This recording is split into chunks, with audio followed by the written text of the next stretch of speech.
of all, I want to thank everyone who's tuning in. Welcome to the ASCAP experience. It's virtual this year, which is fantastic considering some things were people getting COVID. So this is good. We're each in our own little bubble. I'm at the Republic Recording Studios. How are you? I'm over here in a compound, and Frank's is at the other compound. I love it. I love it. Well, first I'm going to introduce myself. I'm Wendy Goldstein, the co-president of Republic Records.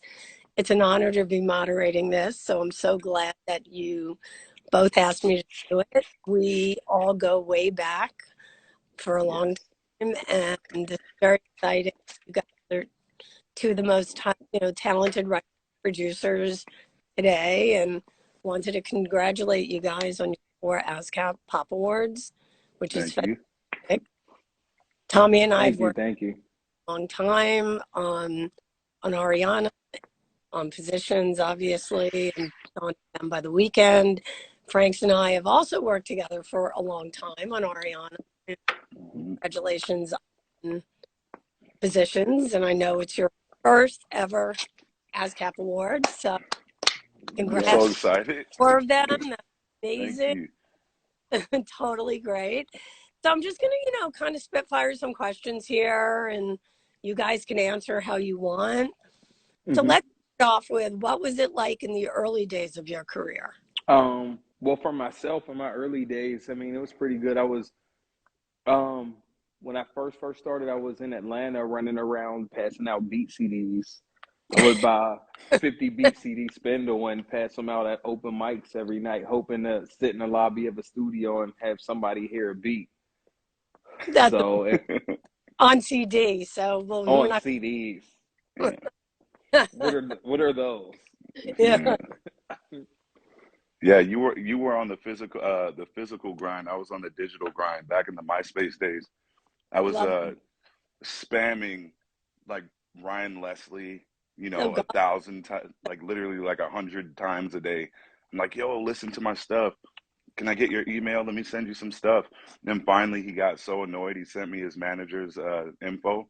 Yeah, and then I started sending stuff. He was like, this is garbage. But I grew from there. Well, as you should. I mean, it can't be too good in the beginning because you got to go through it, right? Yeah, 100%. Oh, it's a learning process. And you're both producers as well as songwriters. Do you think those roles are separate? I do. I think songwriting, I think you can do them both, and you can do them both strongly in a room, but I'm a fan of whichever I'm strongest in the room at doing. So if I'm stronger at being a producer, I sit back and let the songwriters take the wheel because that's what they do. So I would never want to step on their toes. I feel the same way. Honestly, I think that you just said that perfectly, because I do feel like you could do both, but when there's so many talented songwriters, it's like, okay, let me go down my lane, you go down yours. If we don't cross paths, we can't crash. So let's just do that. No, and from my experience as a A&R, first and foremost, before president of a label, they are very different. As the producer, you have to deal with the annoying A&R people like myself and finish the rap. The producer just, the right, because they could go in, write a song, the artist cuts it, or, write it with the artist. And then they're off to the next session where you guys actually have to drill down and deliver a final record. And that takes time, and that takes, a lot of focus to get it to that place. Mm-hmm. Totally. Very true. So next question is, the two of you collaborated on 4 songs that are winning at Pop Awards this week. What do you like about working together? Well, I think me personally, I love working with Mr. Franks because we both know how to navigate the room and we don't get in each other's way. We know how to go back and forth about changes without it being an argument and without it being, and we both just want the best for the record. So if it's me throwing something far out or him throwing something far out, we both could kind of reel each other in to bring the best product that we need to deliver. And it's almost like like that difference between having like a songwriter and a producer in the room. It's like a good balance, like a good yin and yang situation. Because Tommy's really good at certain things, and I'm really good at certain things, and we just let each other do those certain things. Which I think is great, and that's Mm-hmm. great. It's great marriage to be able to have that and Mm-hmm. have that consistency and trust, because I think that's what makes albums, so consistent and so great. And, I want to cut into like a case study on positions, because obviously through COVID, the three of us worked really tedious hard on that all remotely. So the Mm-hmm. question is, what was the process like writing for the Positions record? Did you bring ideas into sessions, start from scratch? Walk us through a little bit of how that record got done in a very unique time. Well, the way I think when we started doing the Positions record, I don't even know if we knew we were doing a record. I think we were just doing what we usually do: go to the studio and throw paint. And Mm-hmm. Ari was there, and she's so great at what she does, and she's shaping something. I don't know if she knew or what we knew we were doing, but after a while, she just grabbed a whiteboard and wrote the songs out on the whiteboard, which I still have, Mm-hmm. and was just like, this is crazy, because we had a lot of our close friends there, and we had a few new friends that formed great relationships. And I was lucky enough to have Frank's right next to me, so we can get a lot of these things finalized and delivered. Yeah, I know I Yep. was putting from my end too.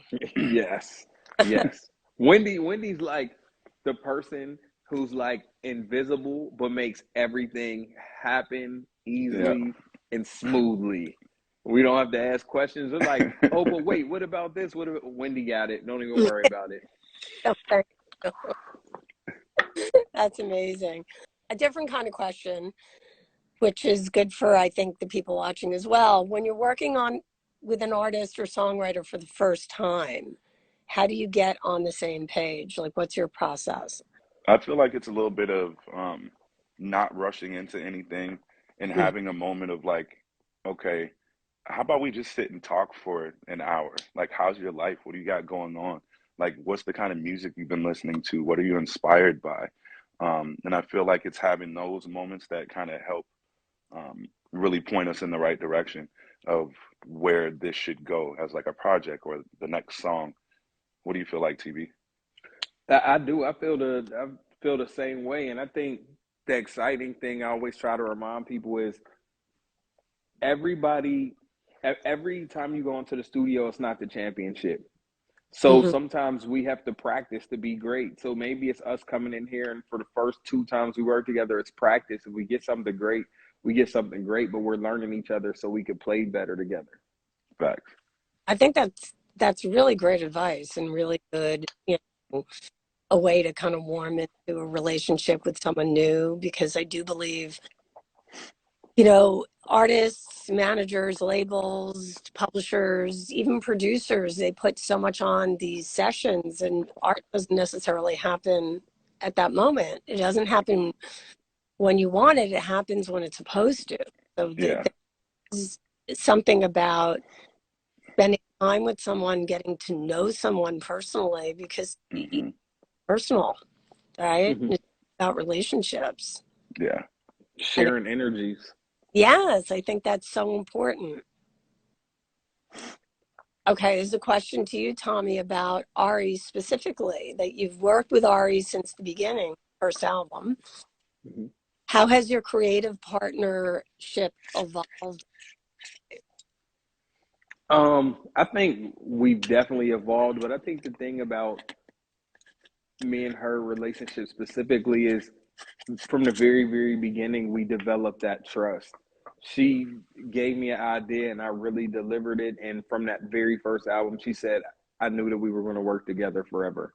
Yeah. And from then we've been through so many different scenarios and different things that we really, really built a strong bond and a strong trust, to be able to go and even outside of just music, just be well-rounded friends and be there for each other through different things we go through. And I think that's very important for me and her. I think that was like a great thing. I think so too. And you introduced her to Frank's. Mm-hmm. Yes, and then they have a friendship that sometimes I'm jealous of. I'm like, I want to know. I know I'm not married, but I want to be in on the. You always end up finding out. It's okay. That's amazing. That's so great. I want to cover some stuff. You know, a lot of people tuning in are young writers, young producers, young professionals. And it's always nice sometimes to hear from the producer and songwriter perspective how they work with a company. So I want you guys to talk a little bit about how the A&R, songwriting, and artists work together to craft a song and an album from your perspective. I feel like this is a great question for Tommy to take the lead on, because I've been, you know, throughout this whole process, I learned a lot of stuff from Tommy. Yeah. Oh, thank you. Yeah. Well, I mean, I think everybody works together. I think, of course, we could be as creative as we want, but if the creativity stays in the room, it's just where it is. I think we need all the pieces of a puzzle to come together to make it happen. And I know there's a stigma on A&Ring, and there's also stigmas on producers and writers and different things. And I think we all come together to make the bigger piece happen, because without Wendy being there, a lot of this stuff wouldn't be possible. Wendy has championed me through so many opportunities. She literally was telling me, Tommy, I want to introduce you to Abel. Tommy, I want to introduce you to Abel. And I'm like, okay. And then one day I just get a group text with Abel and Wendy, and it's like, hey, here's Tommy. And he's like, send me stuff for the album. And that's how we kind of had a couple records on the new album. So I'm forever thankful for all pieces and aspects. And I know a lot of things are tough for songwriters because it's not always how it's supposed to be right now, but I think all of us working together, we can definitely figure out how to make everything work. Yeah. And let's add to that the conversation about The Weeknd and you getting with him was years in the making. So years. It is patience and timing, and just an artist getting to a place where they want to experiment and try something new. And that's kind of wait for that. I think a seasoned A&R person knows, you know, my job is casting and timing. Exactly. And I mean, it was the same way with Ari and Franks. I mean, Franks was around and we were working together a lot. And I was like, Ari, you got to meet Franks, got to meet Franks. And I think it was through if I'm not mistaken, the Dangerous Woman album. Yeah. I was like, I hit up so many people and was like, yo, let's come together and do some songs. I'm working with Ari. Well, I didn't tell anybody it was Ari. And then nobody really came through, but it was Ari. Yeah. And Franks was there next to me, and we were able to go finish. I think we did half of the album with Max, and we were able to come together and do it. And I think that was like a really big piece of putting this together so we can be here to do positions and different things. Yeah, facts. You know, one of her albums has been a journey, and it's one of my proudest moments, to be honest, because very rarely do you get an artist that you A&R 6 albums and more to come in a pretty short span of time. And every one was a growth, and she was always willing to try new things and experiment, and you know, to the point now where she can produce her own vocals and edit them, and yeah, incredible. I'm scared for my job. Every time I put my MPC in my backpack, I'm scared for my job at this point. she's so proactive in the room, you know what I mean? Yeah. It's so funny when, you know, and she's so kind, you know, she'll ask the engineer to politely, like, Fun. Would you mind scooting over, because I hear some stuff, I see some stuff, and I need to hop on Pro Tools. Yeah, I love that. You know, and I think that, so here's a question, you know, going into the depth of producing, writing, with an artist over time, do you take into account where an artist is in their career and where they want to go when you work with someone? I think it's very important to do that. I think that we almost kind of touched based on that a little bit, We did a you little know. bit. But I think it's super important to do that, because if not, there's going to be an obvious disconnect in the music. It's it's subtle, but I feel like it leaks. The fans will be able to hear it. Whoever's listening to it, you'll be able to feel it. There'll be a disconnect. We need to see where are you in your life? How are you Yeah. feeling? Are these things that we want to approach? And I don't know, Tommy, you go ahead, because I feel like I'm going in circles. No, I mean, I feel like there's, even when you're working with somebody over time, it's knowing the music that's going to feed your soul and knowing the music that's going to feed your family. And it's having a mixture of both of those and growing to develop those as close as possible to be able to finally reach master level of artistry to actually be able to do what you want, because it takes a little bit of balance of both. Oh, yeah, You just definitely. said the craziest bar. You said making the music that's going to feed your soul, You or know, making the music that's going to feed your family, is the greatest bar. and I want both of you individually to talk a little bit about your journey, how you guys met, and how you now have created the environment where you guys really know everyone, get to work on everything, and how you pick the people that wind up surrounding you. You want to go first, Frank? So you want me to go first? Go ahead. Well, we had a mutual friend that was an engineer, and the engineer played me some beats.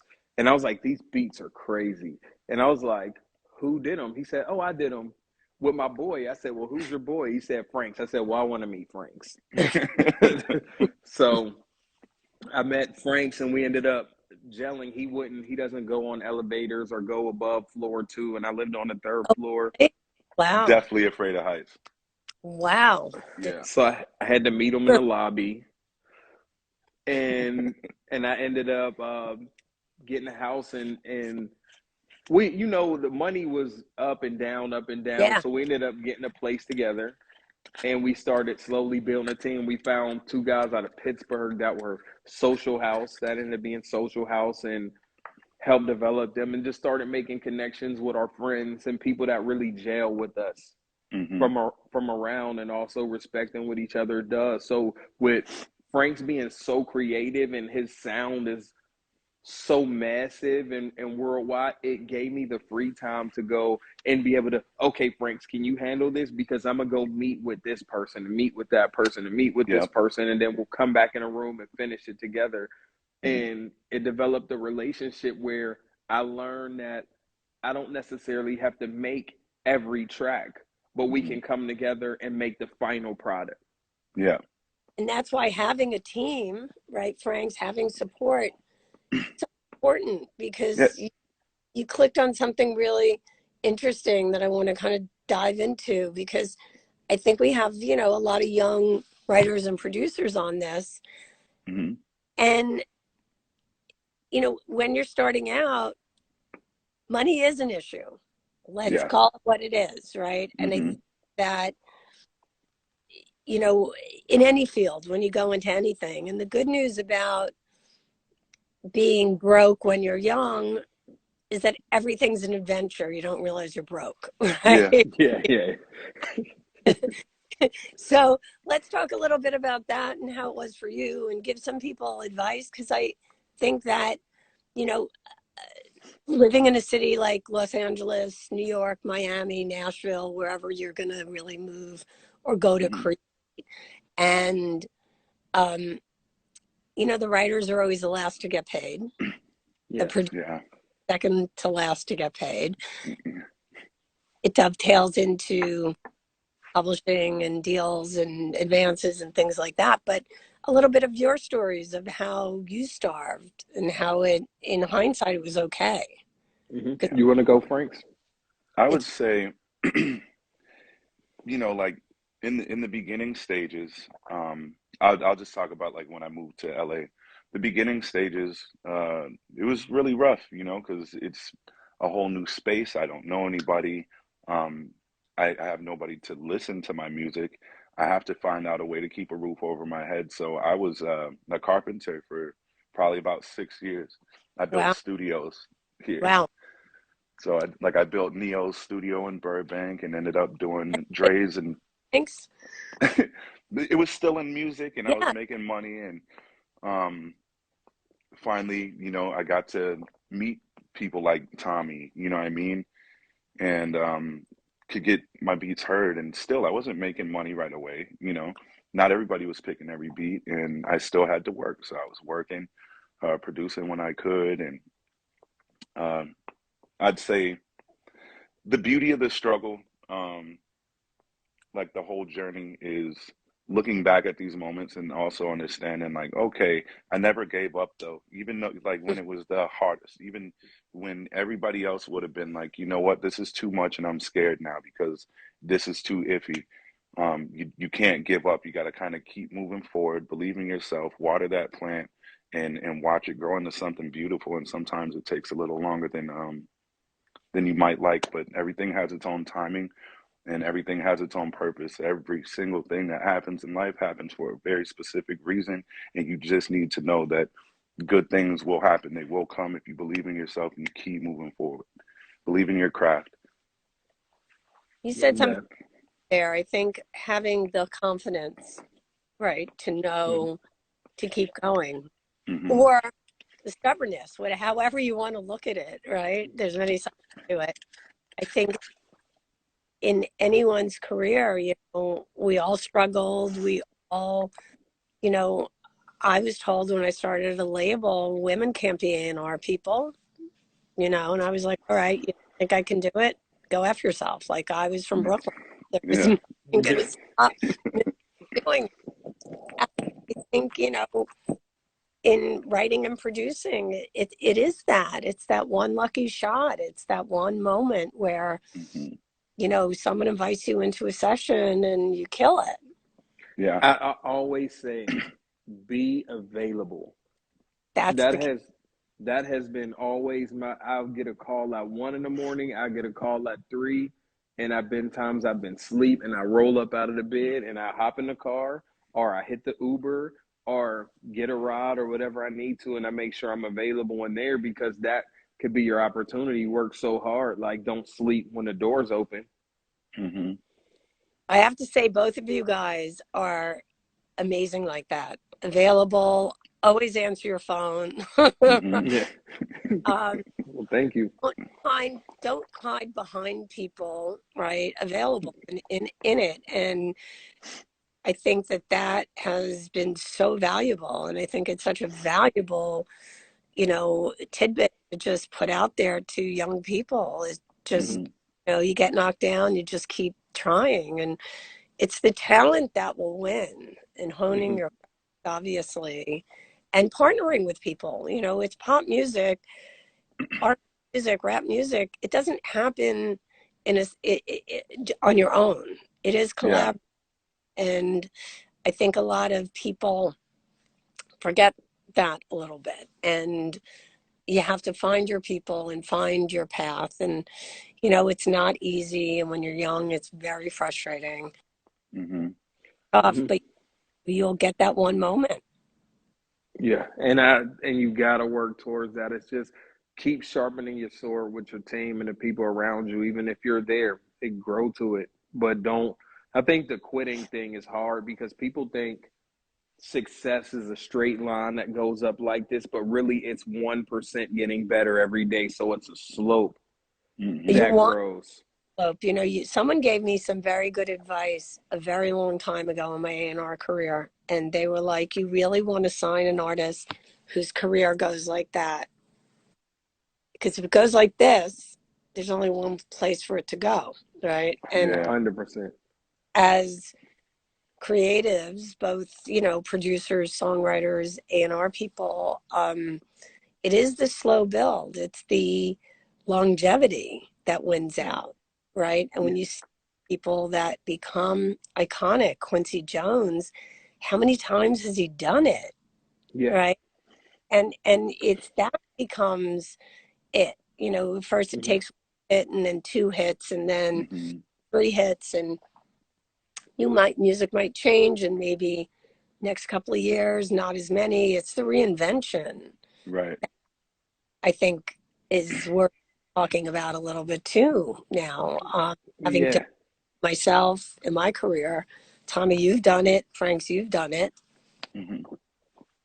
It's not staying stagnant. It's about changing. I met one day with Lionel Richie. It was the most random thing of all time. And I sat and talked to Lionel Richie for about 5 hours. And And he he's was just so lovely. he's so lovely, he's so brilliant. And he was just telling me about making sure you have a bird's eye view of it versus a one-time situational transactional thing. And also like being able to see for that, because a lot of people don't see that. Only people see is, oh well, I did this song and I did this and I deserve this, instead of building a relationship and being able to grow together. We Yeah. talk about that a lot because I feel like a lot of people create relationships that are transactional versus having longevity, so it's like, hey, however we need to figure whatever out to make everybody happy, let's just be easy as Sunday morning and move this thing forward and Yeah. continuously work with each other. You know what I mean? No, I think that that's really true. And I think that ultimately, you know, again, it's life is a process, right? And no two career paths are the same ever, right? Yeah. That goes for artists, writers, producers, and as much as you can admire one and look up to someone and study how they've done something, you also Hmm. be able to put your own twist on it. Yeah. Mm-hmm. So I think Agree. really, really important. And I also think that writing, producer, and producing, similar to A&R, it's something you actually get better at as you get older, right? Mm-hmm. And to me, I've always felt it's a skill set. And as long as my taste and my mindset stays current with the current trends and music that's happening, um, you can win over decades, right? That's 100%. Because we can watch as many game tapes as we want. We can go and be with the best shoot instructor and everything else, but it's something about shooting that ball from the 3-point line and making it that, and you doing that, which really lets you know how to do it and do it again and do it again. So over Hmm. time, and you have success and success and success, it becomes easier because okay, this doesn't work, but this does work. Hmm. So somewhere in the middle of, yeah, it's new, it's inventive, but it's really the same thing. Hit songs change sound, sonic, and everything, but a hit song is still a hit song. absolutely. I think they're getting shorter though. I Yeah, They're they are definitely getting getting shorter. shorter. think that the bridge is no longer important. Um, Yeah. let's talk a little bit about mentoring and how you um, bring in younger people, how you kind of give back, and what you look for in a new young beat maker, producer who you want to take under your wing and do something with. Ooh, I love that, because I mean, first I look for how they interact, because you can be as talented as you want, but if you cannot get along, it's the hardest, the biggest uphill battle that you can have, because I've encountered people that were beyond talented who have not gotten the success that they should have because of attitude. Yeah, Hmm. Attitude, being coachable. You have to be coachable. If you're not Hmm. coachable, then you don't need a mentor. You should do it on your own. Hmm. yeah. And and for me, what I do when I find somebody that's super tight, the first thing I do is bring them to Frank's. Frank's, what do you think? If they can't get along with Frank's, then it's like it's tough. And if they do get along with Frank's, then we start developing a team thing, and then we start growing together, because then we can open the door for sessions. And one thing I've learned about working with Ariana, if she comes in and says that person has a bad vibe, I don't care if you argue it, whatever it is, over time that Yeah. person will expose herself. She has a sixth Every sense time. about it. E- It's like, I don't like that person. Yeah. Like, why? They're great. 6 months later, But bro, this has we don't probably speak to them. happened.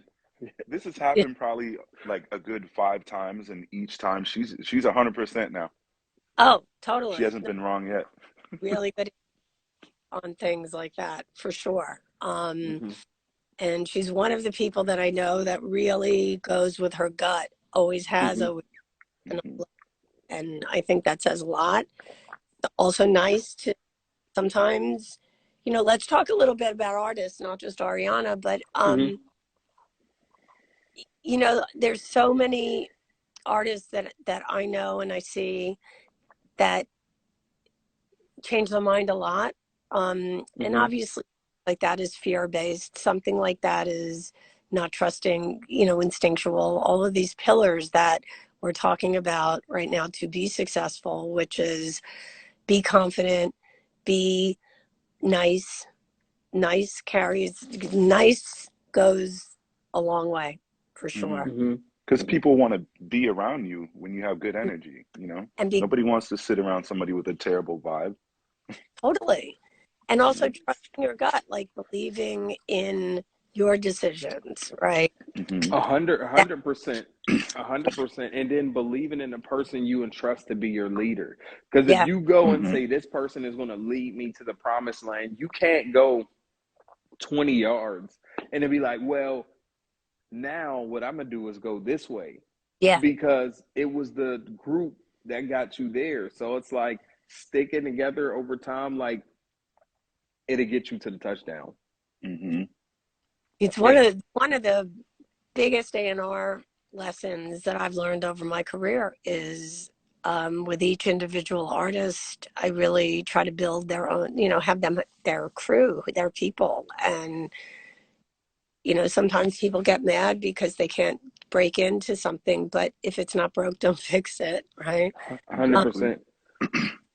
and also, I do think that like finds like, right? So Yes. people you've always worked with have always been like you and nice and available and kind and really welcoming, Hmm. right? Yeah. It rhymes. Yeah. The people have to rhyme. And it's the thing I love about you guys the best. It's like you're as excited working with unknown as you are a superstar, right? Yeah. If the Oh, developing is everything. Well, every superstar was an unknown at some point, you know? So it's like we believe in people who who are talented, and then everything that Tommy said prior, have good energy, love the concept of team, and know how to play ball, yeah, no, and at Republic Records we use a lot of sports analogies because Monty and Avery, who Yeah. found all, they're sports fanatics, Hmm. and we use a lot of just that kind of theory. It's not just one person. You can't just be on an island. Not one person creates it, Yeah. and My favorite thing is it's not the name on the back of the jersey; it's the name on the front. Hmm. that And a lot of people end up playing for the name on the back of the jersey. yeah, and you see that, and again, when that does happen, it's great when you're having a run, but Hmm. a real career is a lot of ups and downs. Oh yeah. I said this before, a lot of reinventions, a lot of Hmm. um, stepping back. I'll analyze a record that I thought was a smash and for whatever reason didn't go, as much as I'll analyze a record that was a monster. Yeah. Because again, you want to see hindsight. Well, what was the flaw in this? Why didn't it? Could be anything from the arrangement wasn't flawless to maybe possibly the artist wasn't like or didn't do what they needed to do to put it out there. And that's one of the things I love about this business because I think that no one has a crystal ball, and we're all Yeah. all Yes. Because a lot of the times too, like hit hit records are like an anomaly, because oh, they're like so, unicorns, like they're literally unicorns. So it's like totally because you kind of don't know what's going to happen from time to time and what the masses are going to gravitate towards. Yep. That's the scary part. The exciting part is fun. It's a whole bunch of things all wrapped into one. But no, and I think that that's what makes the music industry so unique and so intoxicating. yeah. Yes.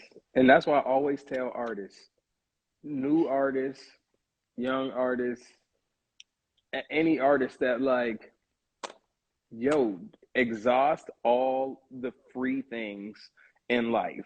YouTube, TikTok, Snapchat, Instagram, because they come and they want you to do everything for them. And I'm like, but first you have to do these things for yourself and pass me the ball. If you Yeah. pass me the ball, I can score, but if you never give me anything to work with, there's nothing I can do. Right. Yeah. Because it takes using all these free platforms and everything to gain an audience, because you'll start seeing what people like from you, what they do, what they don't. Don't be afraid to post 7 times a day on TikTok, because you'll see, okay, these 2 videos are what they love from me. Let me Yeah. go and start digging deeper here. Yeah, because we can't want it. We can't Well, want it for you more than you want it for yourself. You I know? say that every day. Mm-hmm. And that's really great advice. You know, when you're an art, you know, the marketing shift has changed with social media. Mm-hmm. And no longer can an artist hide behind their record company, their management, their production company, and have everything done for them. The Mm-hmm. is that, you know, I look at it now, when you're an artist and you're coming out, it's like 24/7 performance art, right? Mm-hmm. You have to be your own best marketer. You have to Yeah. be able to talk to your fans directly and engage in them directly, because that's what they're used to. You know, Mm-hmm. Twitter changed the whole dynamic, because you know people were getting DMs and artists were talking directly and messaging their own stuff directly, and that was a huge paradigm shift Mm-hmm. in the music industry and how we rolled records out. Now, you know, it's organic and natural and has to come from the artist when a new song is coming out. You Mm-hmm. wouldn't even think about putting a press release out before they announced it on their socials to their core fans, right? Yeah. And we can only grow on that. We can only help engage more people once kind of the seed is starting. Mm-hmm. Mm-hmm. And that, Exactly. you know, everyone has access to promote and market themselves. But Mm-hmm. exactly, we live in such a cool time. Like you just have all these free marketing tools just like readily available. So there's really no excuse to not like grind that out, you know? No, and if you can't figure that out, then again, it becomes more difficult. You could be the Mm-hmm. most talented person in the world. It's just the times have changed, you know, in how the public finds out their source of discovery, how they find out about. Man, Yeah. if you think TikTok's hard, imagine burning 50 CDs and passing those out every night. Man. I mean, I miss those days of, like, you know, coming out of a club and someone hands you a CD, Yeah. right? Now I don't Somebody's even know what handing to out play it on. CDs and bootleg movies. Yeah, exactly. And just, you know, I miss that. But again, that was its own form. Yeah. Everything, this has been going on for a long time. It's just the process is different. Now everything is on your phone, where it used to Yeah. be kind of in the physical, right? Yeah. Mm-hmm. Which is great. That's a crazy one. That because I'm like, is it more disconnected because of that? Or do you think it's more connected because of that? You know, I'm torn, because I do miss, you know, back in the 90s when I was living there and signing a lot of hip hop acts, we would have street teams, and the street team would plaster, Right. so you knew a new record was coming, or they would hand out shit Yep. outside the club, or they would have rap Yeah. vans around, and there was something about breaking a I record locally in individual cities, Right. and then states, and then regions, and word of mouth, and things took longer, but it was tangible. Virally, Yeah. digitally, it can happen quicker, but it can also disappear quicker. So to keep the engagement, that's the balance, that's the challenge. And again, Yeah. for the years in COVID where people weren't necessarily going to shows, like this weekend, Coachella's back for the first time in 2 years. I think that we are humans and we need human interaction at some point, right? Right. I do think it is a combination of both, a combination of hearing the music, loving the digital assets that an artist puts out, but it Yeah. also at some point going to a show, seeing it live, appreciate.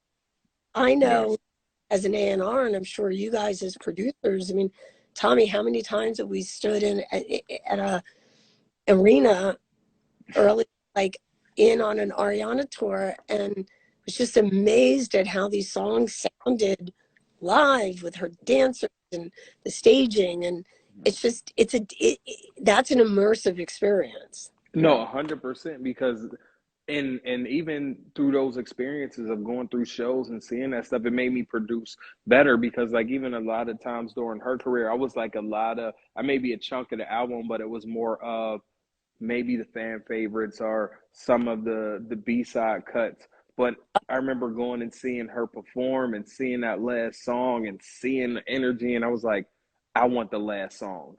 I want to find that last song. And that was Thank You Next for me, and Yeah, working with other people. And I was like, I want people to feel how I feel through creating, and how I feel and Frank's feels and you feel when we're in the studio or in the office. I want the world to feel that feeling when it's played on stage. yeah, totally. And it does make you produce different, because when you see that, a lot of times,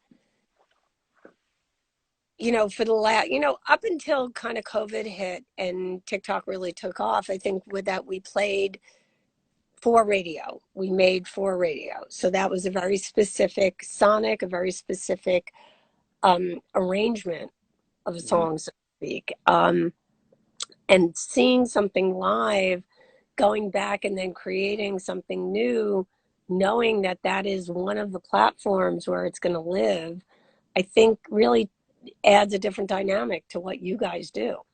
Mm-hmm. I think it made people go back to like what Quincy was really good at, and what I learned. And I seen an interview with Max the other day where he was saying the same thing, like the first 2 seconds, or when he put strings at the beginning of the Michael Jackson song, and it immediately calls for the beat to have a hook with also the song having a hook. So it's like it brings that back when it's TikTok, because boom, you have a 15-second window to hook somebody in Totally. to love a song. Totally. And that's the thing, TikTok is immediate. It's shortened the intros of records. It's gotten to the point quicker. And sometimes that's good, because if you looked at the big hits of the 60s, they were 2 minutes long. Mm-hmm. So you wanted to hear them again. Oh my God, I can't believe it's over. Let me hear it again. Right. Mm-hmm. I think that there is something about that in that kind of way. I mean, talking about Quincy, the song "Don't Stop Till You Get Enough" with those strings, that is everything. That's the hook of the song. And I think that as an A&R who comes from a DJ background, that when you're a DJ, it's the first 5 seconds of it's the needle drop. What's going to make people go crazy? It has to be right there, right? It's like boom, and it always it's benefited the way that I've A&R'd for so many years, because of understanding that and how to get someone's attention immediately. Yeah, And because I do that in the studio. Like sometimes I'll sit outside the room and I'll come in the room towards the end of the session. And sometimes that'll be the beginning of my producing into the song, because I'm like, oh, I love this. Take this out. Because it's not about adding 30 sounds, it's about taking 30 sounds out.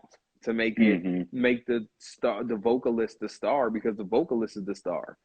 Yeah. It's not the track that's the star. So it's figuring out the balance of what that is. No, it's true. And I think that we've touched on such great points today, just in music and how we see it. And, one last question, and then we'll wrap up, because it's getting on the hour mark. Where do you see it going? Music, pop music, hip hop, R&B. If you look into a ball and say, okay, 2023 is going to look like. I think it's going back again. Me too. Going back in time a little bit, and I'm excited. Me too, actually. Yeah, I agree, and not even just musically, and the kind of piggyback off of what Frank said, going back, because I feel like back in the day, but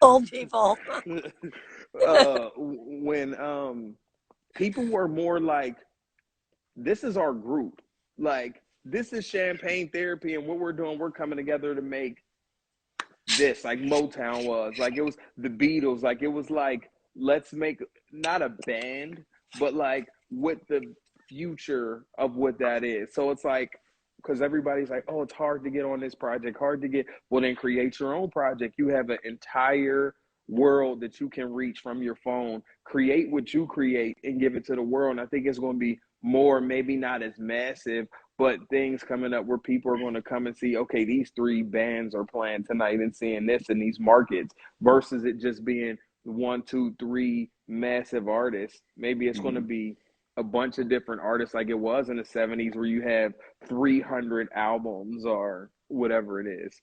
And there was something for everyone, you know, but the artists did stay true to what they did, or the labels. If you think Motown, it inspires a certain thought and a sonic palette. Philly International, the same thing. Casablanca, disco. Def Jam in the early days, hip hop, right? So they really stood for something. Sub Pop in the 90s for grunge, right? And I do feel that we have to get back to that a little bit. And you can't be a jack of all trades, just be a jack of like what you're really passionate and great at. 100%. I love that. I would love to see music make a little shift though. Right now, I feel like it's kind of oversaturated a little bit with some of the same sounds, and I feel like artists, songwriters, and producers could really benefit from like stepping out the box again and throwing some paint and seeing what comes out.